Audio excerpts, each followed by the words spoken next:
Here in Quebec, a lot of people are bilingual. There's plenty of French signs everywhere, as well as all the English. Now, I've always thought that having a second language would be a fantastic tool.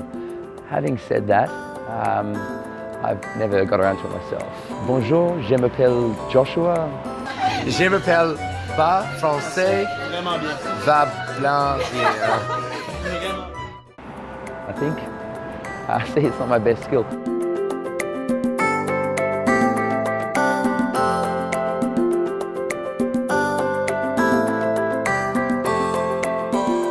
The second step of security is always smart. That's why I always recommend to my clients to have a two-factor authentication system.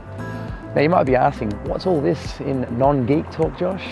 Now, for most systems you access, you just need a username and a password. If you have, for instance, a good password security policy, so you've got good characters in it, you've got special characters, uppercase, lowercase, then it's okay for Facebook or your personal email. But if you're dealing with banks or your company's data, it's good to have an extra step. A few years back, many banks sent out a small piece of hardware. Now, this is all you needed to log in. It generated a random code, and that then allowed you to type that in, or some of them were USB stick that you just pop into your system.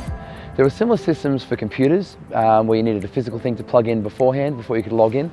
But nowadays, most people carry around a smartphone, and so they've utilized that, and we use our smartphone in a two-factor authentication setup. So, if you're not doing this for your key business systems, it's definitely worth having a think about. Give me a shout out if you want to sort of know more about it and how to achieve it.